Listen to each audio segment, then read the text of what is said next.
Watching that. Jonathan David can't find his way. Can he keep that in? Alphonso Davies. He has kept it in.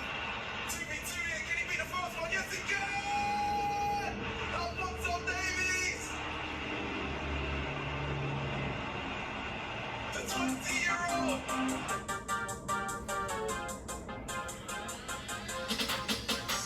Welcome, sports fans, to the Shoot Your Thought podcast with your hosts, Josh Sanger and Neil Rampersad. Hello and welcome to the Shoot Your Thought podcast. I have chills from that clip. I literally have chills. That's like to watch that game. I know it was on at the same time as a lot of other sports were happening that night, but that was the game to watch.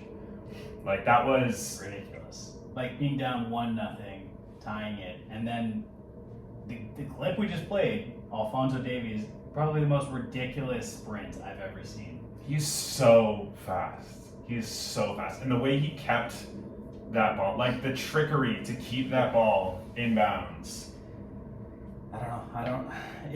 While going so fast, I was shaking my head because I can only imagine myself trying this. And like while sprinting that fast down, to have the finesse to, kind of dribble the ball to yourself to keep it in bounds and then steady yourself, beat a defender and put it short side against the goalie, it's not easy. Yeah, I mean, like 10 times out of 10, I trip over the ball going that fast. I mean, I wouldn't be able to go that fast. You would pull a Daniel Jones and trip over your own legs. 100%. I'd have to be in a car to go that fast, and even then, I don't know if I could do that. Yeah. But yeah, Team Canada beating Panama 4-1. And let me tell you, it's looking good for Team Canada in our World Cup qualifying journey here. That, I think, was the TSN turning point for this team's quest for, World Cup qualifying, and they had to have that win. With the fact that they tied Jamaica in a game they should have won. They've had draws. They've had 2 wins, 2 draws so far. So they needed to beat a Panama team who had already 3 wins, and that's what they did. They came out. They were already down 1-0 early, and Alphonso Davies just put his team on his back. You can never count a team out that has Alphonso Davies on it. You just can't. We were talking about this pre-show, and he's a left back. Yeah. He's not a left back for Team Canada, but on the grand stage in his tournament play and his league play, he is a left back for playing in Germany for Bayern Munich, and he's only 20 years old, so the future's bright here. 20 or 22? He's 20. 20? Yeah. Yeah, holy crap. He joined Bayern as an 18-year-old from Vancouver Whitecaps, which is wild. I remember that. It was like unheard of that a Canadian was getting signed by Bayern Munich. And he wanted to finish the season in Vancouver because they were the one that gave him the opportunity. But yeah. I've never seen BMO Field that energetic, that fired up. There was over 26,000 fans there. Right. I have seen BMO Field though. I don't know if you've seen it like that though. I was at the 2017 MLS Cup final. I was there, Neil. I don't know if you saw it. Did you see the reaction from the crowd? I did see the reaction from the crowd. When that goal was scored? Absolutely, yeah. They were just going nuts. That's unbelievable. Like they continued cheering for the next 5-10 minutes after that. Yeah, I mean that's how good it is right now. I mean, yeah. I don't want to take anything away from this Canadian victory yesterday, but I was at the 2017 MLS Cup. But that's neither here nor there. We're here to talk about Team Canada right now. That performance by Davies, his performance so far. Team Canada, let's not forget, they're without 2 of their top strikers. They're without their captain.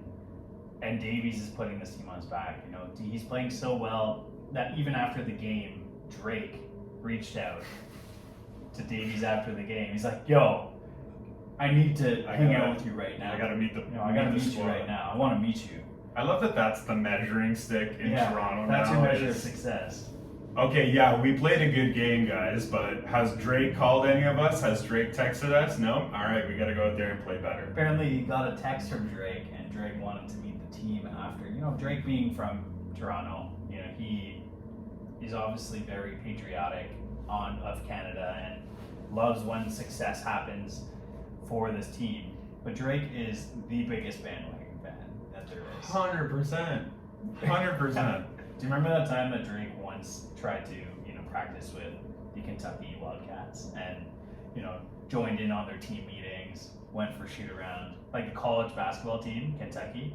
No, I didn't hear about this. Oh yeah, like Drake is the funniest person to watch interact with sports at all because I just don't think he's that athletic and No. For him to call up this team after their big victory and want to meet the team, that's really nice, but it's also really funny at the same time. Wow. There are comparisons now too, even where people are even saying that Alphonso Davies is the Christine Sinclair of men's Canadian soccer. Yeah. And as a 20-year-old, if that holds true, this is a really, great program that we're going to have for many years here. If he's a cornerstone, it's a great cornerstone. He's already one of the best players in Europe. Yeah. Honestly, he's probably the best left back in the world. He is the best left back in the world. Yeah. There's no one better. There's no one that can compete with him. Running up and down the left sides of the field, right? So I don't know. He's a one-man wrecking crew. Let's see what happens here in the next couple games. Yeah, they have a handful of matches in November, and then they have a handful of matches in January, and then I believe March.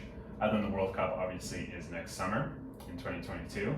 If Canada makes it to this World Cup, I mean, there are teams that enter the World Cup and you kind of just know that, they're here and that they've already accomplished their goal to make it here. Yeah. I feel like if Team Canada continues progressing the way that they are, they're going to be in the conversation of they made it here and that's their end goal, but I think they can go a little further. Nobody wants a fucking participation ribbon. That's not. No, I know. That's not. And I don't think Davies will stand for that. Now the fact that he's had such success in Germany, I don't think he was, even after the first goal last night, or 2 nights ago against Panama, he was lighting his team up. He was chatting with his teammates, who's saying, okay, this isn't it. We need to tie the game at the very least, and we need to go ahead. He wasn't standing for that. He was he's not the captain. He doesn't have the captain armband around him, but he is acting like a 20-year-old captain. Yeah, I mean, he's got the most professional, high-level experience. I mean, he won the friggin' Champions League at 19 years old. Yeah. He was lighting it up against Barcelona as an 18, 19-year-old. So, I mean, this kid's for real. This team's for real. This country's for real. Wow. Put that on a sticker somewhere. It's not just Alphonso Davies though. They've got a lot of good players: Richie Lorea, Jonathan Osorio, Jonathan David. They've got a lot of promise, and these are not older veteran players. These are young, upcoming players. So I feel good about this team going forward. And trust me, you're going to want to tune into every qualifying match that they have coming up.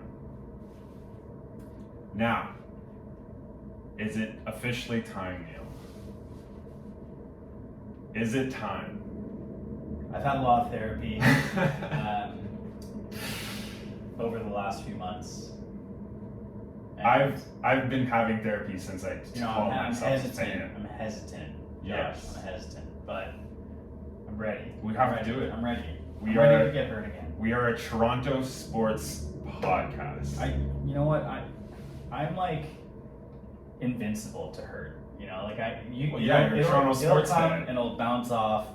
I don't think if the Leafs ever win a Stanley Cup, I don't think I will. I might need a few days off work because the tears will just continuously. It's not gonna hit. I'll have no emotion. No, but I'm gonna need time to recover. Yeah. Yes, we are talking about the Toronto Maple Leafs, who returned for their season opener on Wednesday, beating out the Montreal Canadiens. I'm already confused. I am so confused. I don't know. I don't even know if I want to take this team back. You know what I mean? Like, yes, we're home. Yes, we have a full capacity. We have full capacity in the stands. But, like, even watching the game on Wednesday, I was not happy to see these players come back out and step out onto the blue line as they were all getting introduced. I was not happy to see this team score goals. Yeah, I'm happy for certain players. I think William Nylander deserves better. I think John Tavares deserves better. I think Jack Campbell deserves better. But, you know, watching this team, yeah, sure, they won the game. And they, you know, there was the revenge game where they needed to come back and make a statement against the team that eliminated them. Okay, cool. I'm really trying to get pumped up about this Leafs team. I'm really trying. But, you know, there's only so much you can do after so much disappointment for so long. I don't think this team is cut out to be considered a contender this year. After the first two Vegas disagrees with you. Vegas thinks they're top favorites. Not the top favorite, but the Maple Leafs. Yeah. Have you seen the first two games? I did watch the first two games. And I don't want to make excuses, but Austin Matthews is out. Okay. That's not an excuse, it's just a fact. Austin Matthews is out. There are star players that are out for teams in this league, and their team still knows how to win without that star player. You know, like, we were just talking about it. Buffalo won 5-1 in their home opener without Jack Eichel. They don't have Jack Eichel. The Penguins beat the Lightning. No Sid, no Malkin on that. No Sid, no Malkin, yeah. You know, like, there are star players still out. You know, so, I mean, Ottawa won without their star player, their future captain. He did sign, though. He signed, but he didn't play. He didn't play. All I'm saying is the Leafs, in 2 games in a row, have failed to score the first goal, have come out sluggish, and have looked sloppy. And that is exactly what cost them in the playoffs last year. And here we are seeing the exact same fucking thing. Like, what do you want me to say? Like, nothing has changed. I'll tell you one thing, though. William Nylander looks really good. I don't get the William Nylander can be sent to fucking AAA. No. Not even minor league hockey. We need to keep him. But see, he does nothing for our defense, and like that's the thing. It'll always be our MO where he doesn't back check. We can put up 49 shots a game. We'll score 2 goals because all the shots are from the blue line. And then we'll give up 3 goals on 20 shots because we can't defend and we let guys just go right to the net. I feel like if, number one, this is a make it or break it year for... How many make it or break it years is this team going to have? For your boy Soup. Okay. Jack Campbell. He wanted the starting job. The starting job is his. Figure it out. Win the Vezina. He's one of those players that I think... If he doesn't win the Vezina this year, this team's not going anywhere. If he doesn't win the Vezina this year, that's your standard you're holding Jack Campbell to? It's Vezina or nothing. It's Vezina or nothing. Thank God Mrazek got injured because it's less of a complicated situation now. Yeah. And fair. my boy Hutchinson is back. Oh my God. He always finds his way back, man. You can try to bury him. You can try to release him. He will always find his way back. Yeah, because our goalies can't stay healthy and our goalies can't stay good. So obviously we're going to have Michael Hutchinson in the picture always. Yeah. Because our goalies suck. Number one, we need, maybe not Vezina play, but we need stellar, top-tier goalie play by Jack Campbell, which we saw for a lot of last year. You know, not towards the end of the year, but like a lot of last year. We need Rasmus Sandin to step up. This is his year. You know, if he can start to manage it and like really quarterback that power play is suffering. You know, it suffered for most of last year. Morgan Riley can't do it himself, so Sandin needs to step up. Their second line needs to be more consistent. You know, we need to see Tavares, once Matthews is back, we need to see Tavares and Nylander really start to play well. You know, like Tavares is going to play well regardless, but there's just too much moving around. There's too much line shifting. The defense, the back end, it's makeshift. Peter Engvall, like, what are you doing?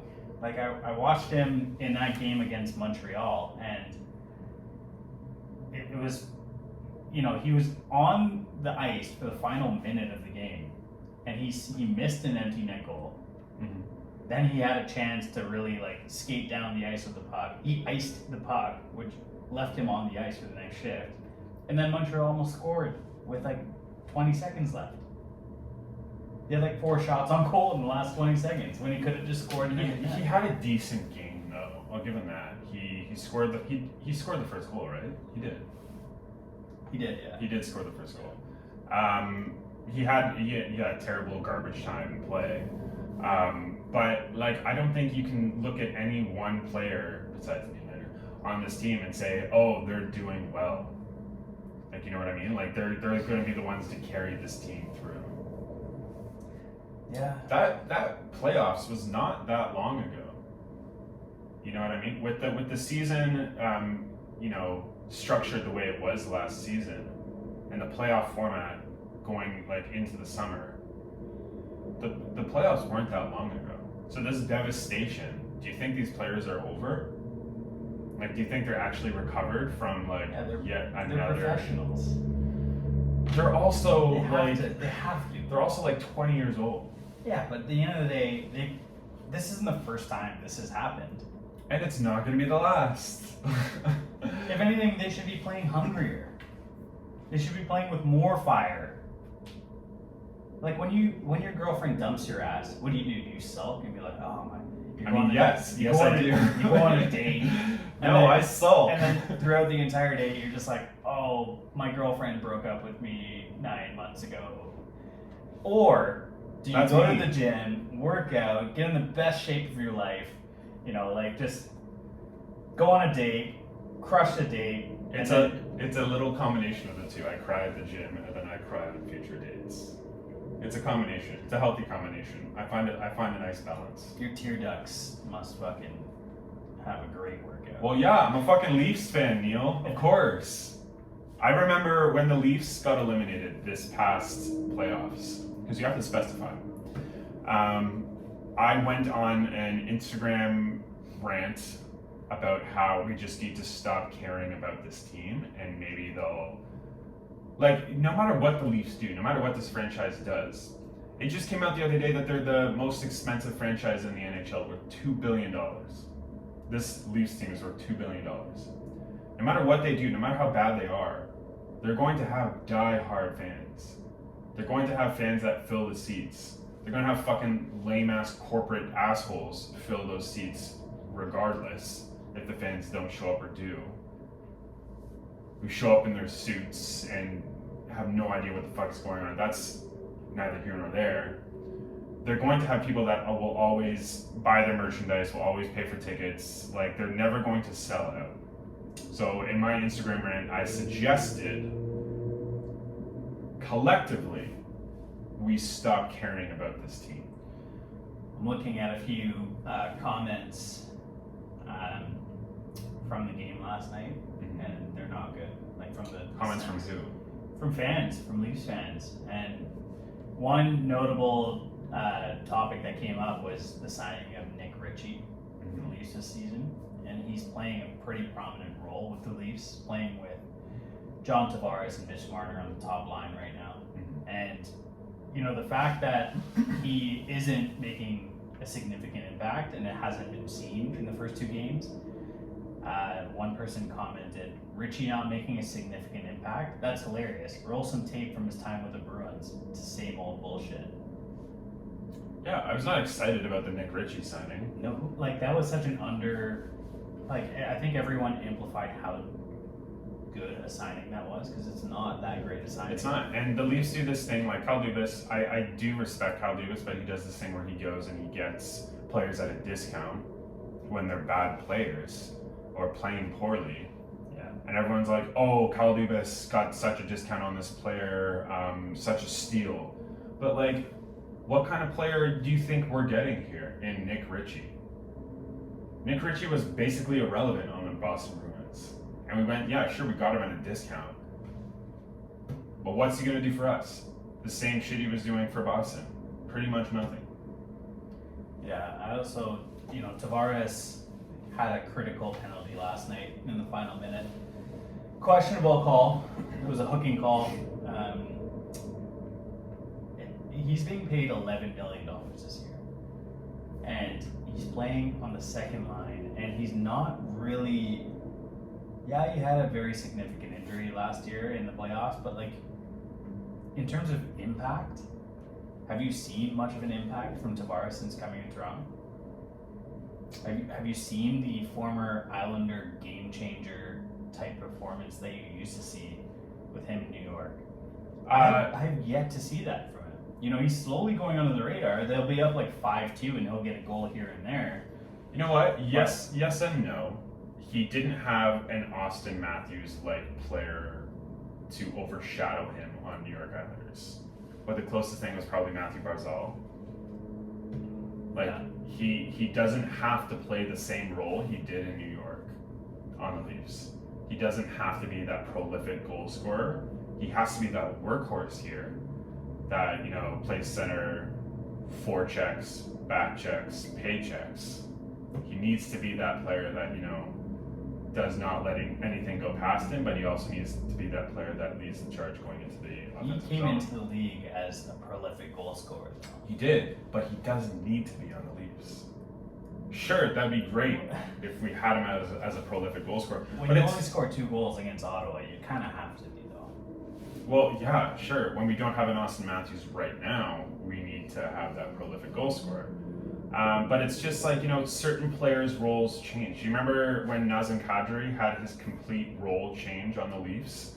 He went from being that guy that's always in front of the net and always scoring to that shutdown guy that you match up with the top player on the opposing team to just shut them down. When they played the Oilers, they had Nazem Kadri follow around Connor McDavid like a little puppy and just shut him down at every possible turn.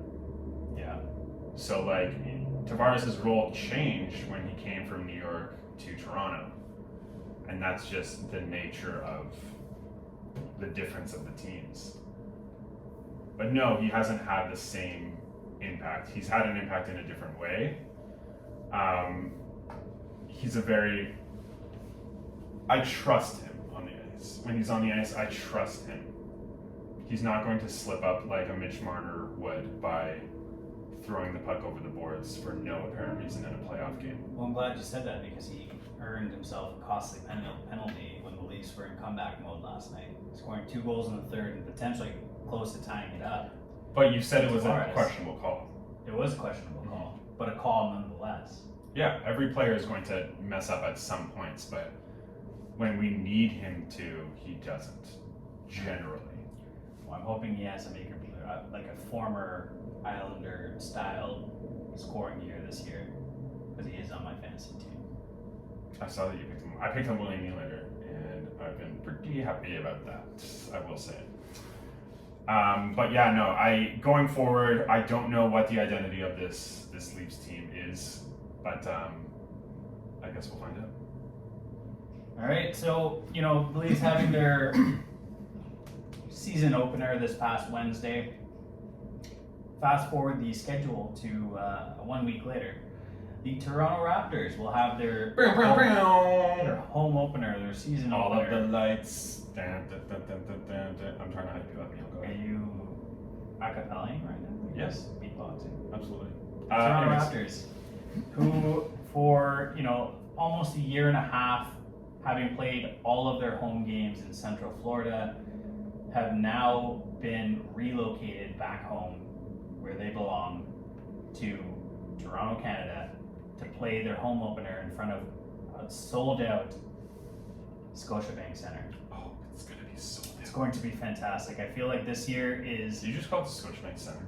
Scotiabank Arena. The Scotia. You can't just make up names just because you Scotiabank. want it to be the Air Canada Center again, Neil. You Scotia- can't just Slowly transition back to the Air Canada. Scotiabank Sky Dome. Scotiabank Stadium. Scotiabank Place. It's one of those. Who knows? The El Scotiabank. Yeah, Scotiabank. They're back home. This year is going to be an interesting year for the Raptors, and the fact that they're playing without someone who has played with them for many, many years in Kyle Lowry. This shouldn't be much of a surprise for the Raptors because they did much of that last season without Kyle Lowry. Anyways, I think, this is going to be a very interesting year because they're in a transition period, the changing of the guard, so to speak, for the Raptors coming back home. I think you're going to see a lot of, new out of this team that you might not have seen before. You're going to see a lot of athleticism. You're going to see a lot of youth. You're going to see a lot of probably sloppy plays, as a learning period is sure to be expected. Mm-hmm. But, I'll talk about what I think this season's going to look like, what to look out for. I want to hear your thoughts, and then I have thoughts as well. You want to hear mine first? I do. I feel like this Raptor team is going to surprise a lot of people, a lot of analysts, a lot of fans. In a good way. In a good way. Okay, good. I feel like, having a dynamic player such as Fred VanVleet, now without being in the shadow of Kyle Lowry, it's now his team to run. And, we've seen a solid, if not great, two-way player in Fred VanVleet, and I feel like he is going to take another step forward this year. He can stay healthy, having a lot of weapons at his disposal, having a backup who, has done it before, having, a coaching staff that believes in him. I feel like he should be in the running for MVP this year in Fred VanVleet. I feel like he's going to average probably 20 to 25 points, probably 10 assists a game.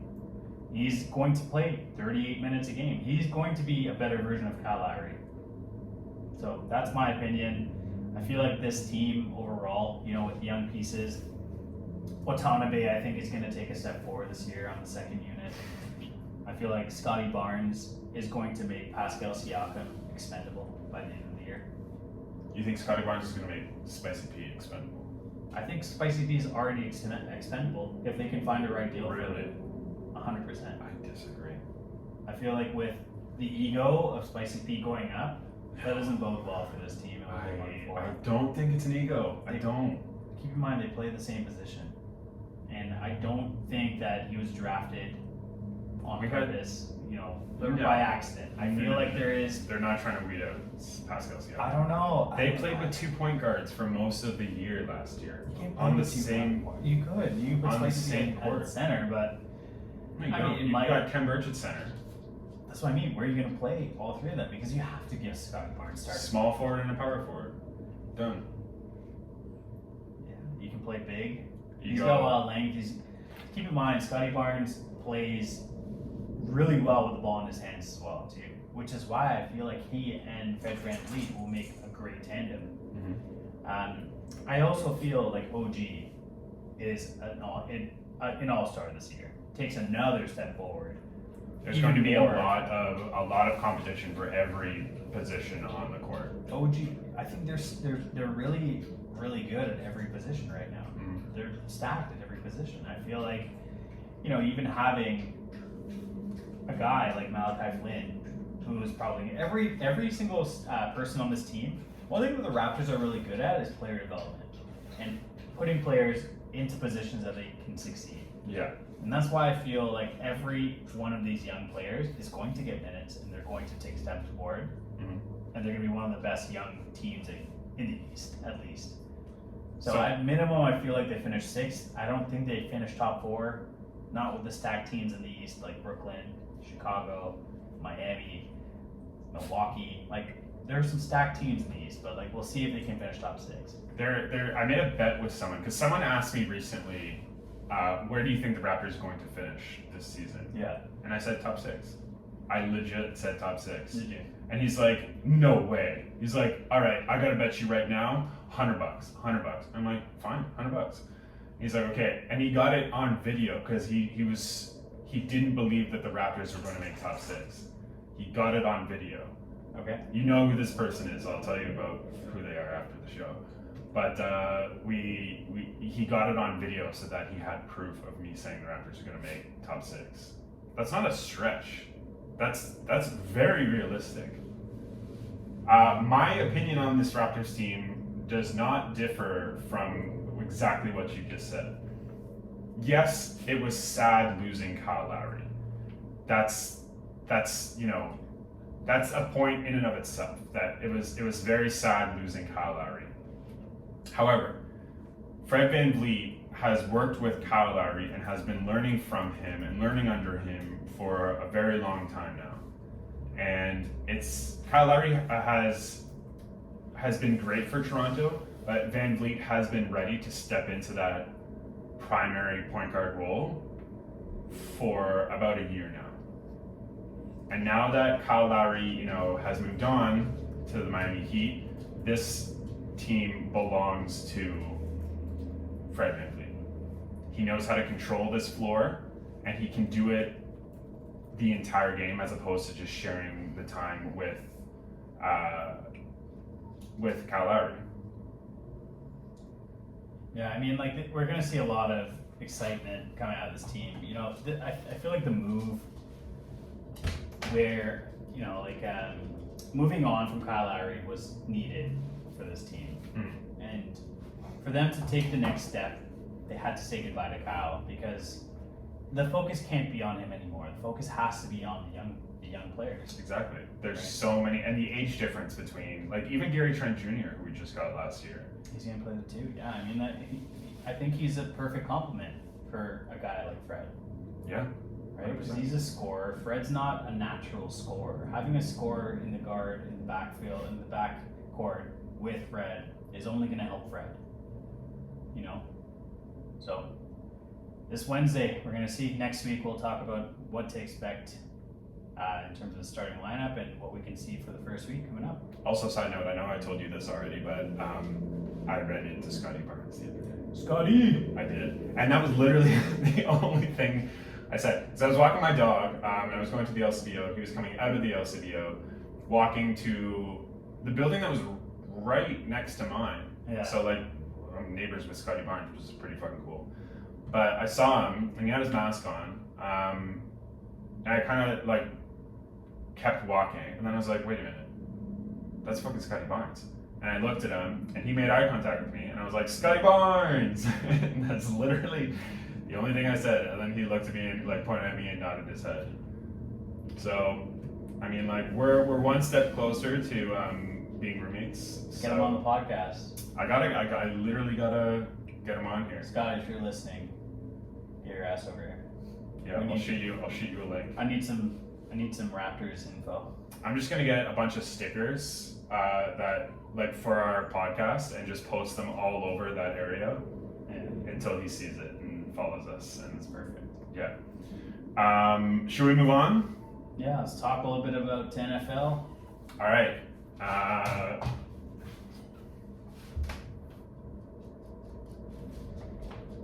So, first thing I want to talk about is what everyone else in the in the NFL world is talking about right now, and the sudden departure of John Gruden and everything happening with John Gruden this week because of these series of emails coming out of Washington from the early 2010s. So I mean, this is a really interesting situation because it's kind of taking down a lot of people right now. And I think it's going to continue to take down a lot of people. It's going to continue to take down everyone who sent an email within that organization in the early 2010s. So over the last maybe 10, 12 years is sweating right now. Because the end could be near for them. And John Gruden is just the first domino to fall, I feel like there's going to be more coming out of this. There's going to be more backlash. This is cancel season, right? Everyone's getting canceled nowadays. So, for good reason. John Gruden's offside comments about racism, about gender, about inequality, about women, about he made comments about female refs. He made comments. there's absolutely no place for that anywhere. And I saw this meme where it was Antonio Brown, and it said maybe Antonio Brown was right this entire time about the Steelers and Juju, about the then Oakland Raiders and John Gruden. like maybe he wasn't crazy, which But is they a were joke both, because yeah. he was fucking crazy, and he They're is both, crazy. They're both crazy. Yeah. Antonio Brown is the craziest human I've ever seen in my entire life. He's a fucking psychopath. That's what it is. Yeah. But yeah, no, and Derek Carr has even come out and said, I think we should start looking into the emails of every single coach in the NFL. He came out and said that right after John Gruden resigned. I mean, John Gruden went from TV analyst to coach. I think John Gruden I'm glad he's being exposed as a fraud because he is a fraud. That's exactly what he is. He's not just a fraud though, he's a piece of shit. Like, let's not take that away. The fact that he's a horrible human being. He's a fraud, yes, but like more importantly, he's a horrible human being and there's no place in the NFL or anywhere for that. This is what he went out and said. The Vegas Raiders, actually on October 11th, so 4 days ago on Monday, they came out and they said on their Twitter feed, quote, this is from John Gruden, I have resigned as head coach of the Las Vegas Raiders. I love the Raiders, do not want to be a distraction. Thank you to all the players, coaches, staff, and fans of Raider Nation. I'm sorry, I never meant to hurt anyone. John Gruden. Wow, that was a heartfelt little tidbit there. Thanks, Johnny. The last part of it, just the I never meant to hurt anyone. You're just so ignorant. That's the entire point of this. Yeah. I never meant to hurt anyone. The only people who mean to hurt people with their hatred are the one who cultivated it into their own brand. Kind of, if they're like, sending emails is like the biggest form of that. It's like starting a rumor. Yeah. And only sending an email to someone about it. It's not like you don't have those thoughts in your head. It's not like you don't mean to do that. You're the one doing it. You're only sorry because you're getting caught. That's it. Like the only reason you're apologizing, it's not because it's not what you truly believe. Yeah. It's exactly. because you got caught and because it's, something Because that people isn't... found out about the shit you were saying. And you're like, oh, I didn't mean to hurt you.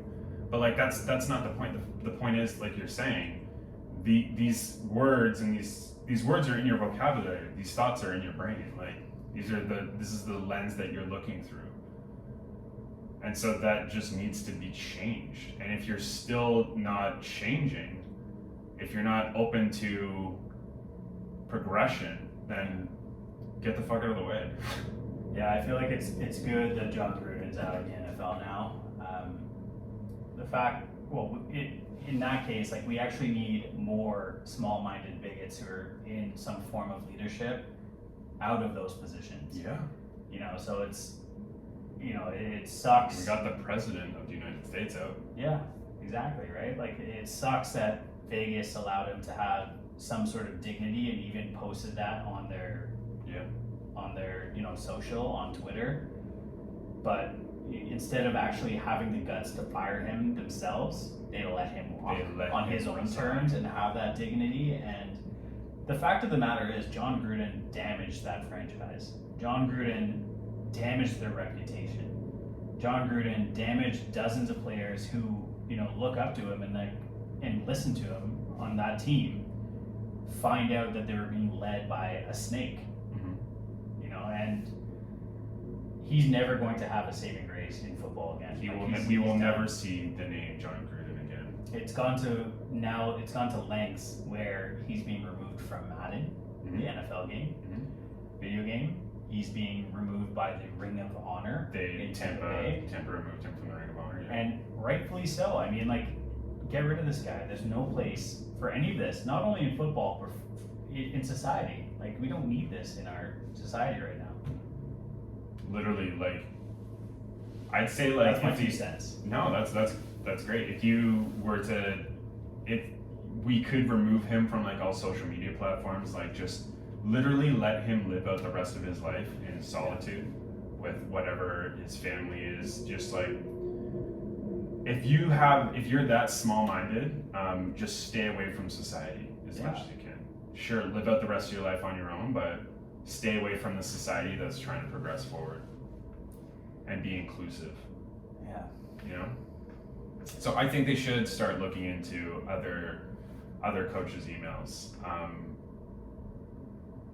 I don't know how. I mean, I don't know how they can. They would need warrants to do that. They can't just go in and start scanning emails. No, I know, but the reason they were able to look into John Gruden's is because the Washington football team is under investigation right now. And so John Gruden's emails between himself and the Washington football team were under investigation.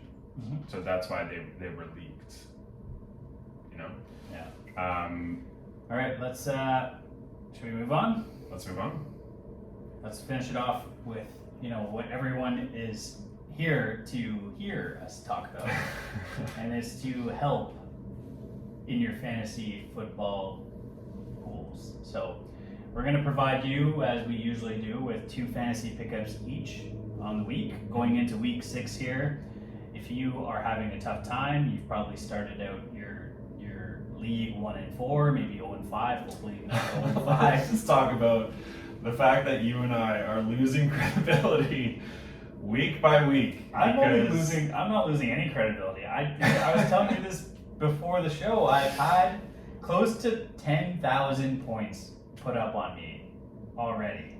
1,000, 10,000. Sorry, 1,000 points. I was gonna say Close 10,000 to is a very 1,000 good start. points put up in 4 weeks. Yeah. In 5 weeks. That's an average of 200 points a week, which is crazy. Yeah, everyone, if you want to have a good week, if your fantasy team wants to have a good week, just go up against Yeah, them. if you're having a tough time, let's schedule a Just go head-to-head against battle them, here yeah. in fantasy. But you and I are not having great luck. That's okay. We'll turn it around. You can start I'm here to say safely, you can start your league 0-4, 0-5, and you can still make playoffs. And you can still win. Come back and win it all. So in no way, shape, or form should you be considering, giving up and, calling it a year, because that's not how it goes. Mm-hmm. Fantasy is one of those evil games that, can go very well for a long time and then very poorly for a long while. But I tell you what, the means will come to an end, right? So We had you and I had a conversation last Sunday. We were just like, I fucking hate fantasy football so much. It's the fucking worst. it's like golf, right? Like you have a first week couple good holes, and then you think you're great at golf, and then it just complete meltdown. It all melts down. Yeah. And then you hate it. You rage quit, go home, break your clubs. Yeah. And then you're back at the course the next day, right? So that's how it goes. That's how fantasy football is. You have bad weeks, you have good weeks. Mm-hmm. You wash your hands, and you go to the next week. But Josh and I are sitting here at Literally. 1-4 in our league of record. But we're gonna 1-4. turn it around. We're gonna turn it around. Starting this week. I have a lot of injuries, but I'm gonna try and turn it around. Let's hear who are you picking up this week? Let's go on Who to should, F-POW. who should the listeners be picking up this week? Okay, so my first one, I picked up a while ago. I spent my waiver priority on this player. They didn't have a great game. I dropped them. The reason I picked them up was because they were a backup running back, and the starting running back is one of the best running backs in the league, and they rely heavily on the running back, this team does. And I'm talking about Chuba Hubbard, the running back for the Carolina Panthers. Christian McCaffrey is back to not practicing. He was on track to return, and then he had a DNP, which is a do not practice, or do not participate, however you want to say it. But Christian McCaffrey is on pace to not play this Sunday, and Chuba Hubbard is the backup guy. He had a great week last week. He's getting the attempts that Christian McCaffrey was getting, and he's playing a Minnesota Vikings team that's not great. Their defense is not what it used to be. They're really good at defending through the air, so I think Carolina is going to have to use a lot of ground game, and that is going to mean relying heavily on Chuba Hubbard. So that is my first pickup of the week. It's a good pickup. I feel like, with how many injuries are being reported on the daily, you always have to stay active on the waivers. And this is why I always say leagues are never won in the draft. They're never, because of all of these injuries, because of all these even poor performances. These teams pivot. You have to be able to pivot in your leagues. Check your waiver wires. You need to be quick to pick these players up as well. So I feel like Chuba Hubbard's a great pickup. Even if Christian McCaffrey comes back, I wouldn't drop Chuba Hubbard. Keep him because of the fact that having a hamstring injury, huge risk of re-injury. Yep. There's also a pandemic happening right now. So What? pandemic, Really? COVID-19 scares. We're seeing it happen more and more again. This is why, which segues right into my new pickup of the week. Let's hear it. Because I had another player here. It was Damian Williams, but he now has COVID. and He's got the COVID. So I'm going with a guy named Khalil Herbert. Khalil Herbert is my pickup of the week. He's the last man standing in Chicago after the David Montgomery injury. So we have D Monty down, we have Damian Williams down. Who the fuck knows who else is on that team that's healthy? We're going with a guy who had 18 touches last week for 75 yards, was involved in the passing game, Khalil Herbert.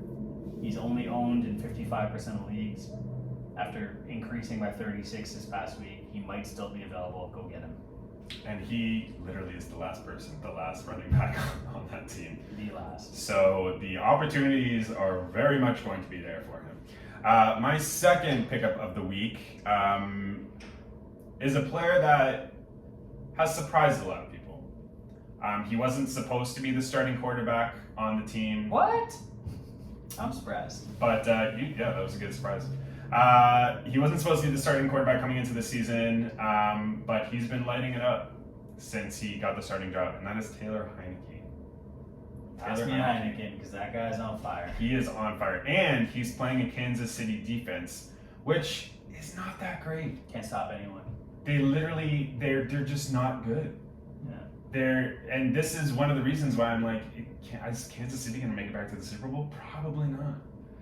Like, looking at what the Bills were able to do to them last week, they're just, I don't know, they're not the same team, they're not the same defense, and Taylor Heineke has a lot of opportunity in front of him. It's probably going to be a shootout, this game between Kansas City and Washington, so Taylor Heineke is going to have to throw the ball a lot against a defense that's not great. So Taylor Heineke, if you're in need of a quarterback, you don't even have to just stream him. You can hold on to him. You can pick him up and hold on to him.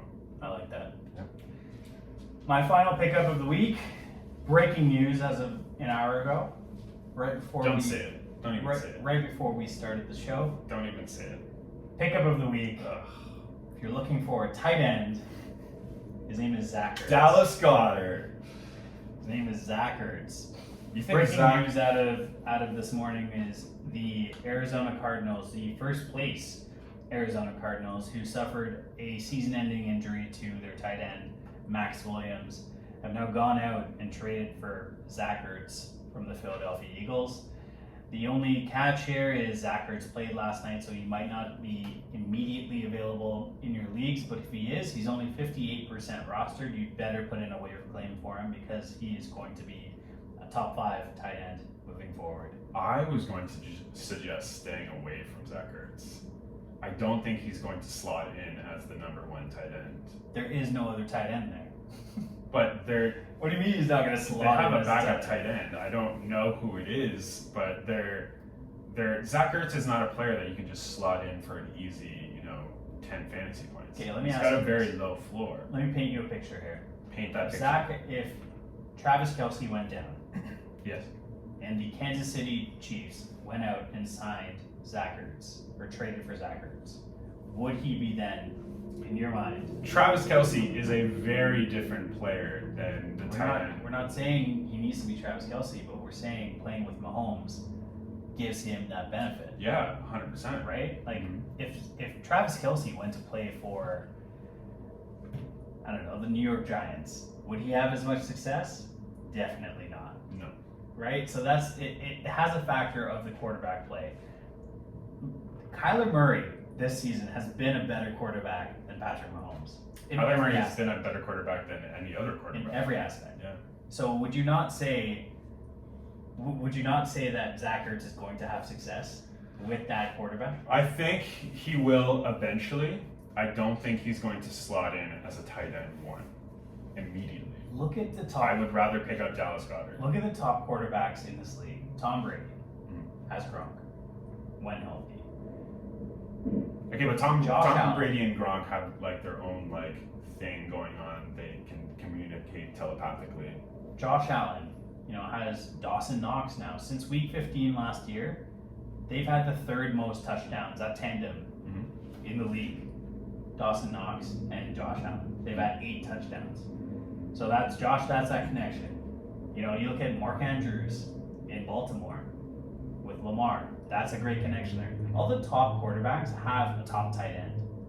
Kyler Murray. Darren Waller and Derek Carr. Okay, Darren Waller is force-fed. There is no wide receivers on that team. He is the wide receiver on that team. He is the wide receiver on the team. Well, what I'm saying is all the top quarterbacks in this league have a top tight end.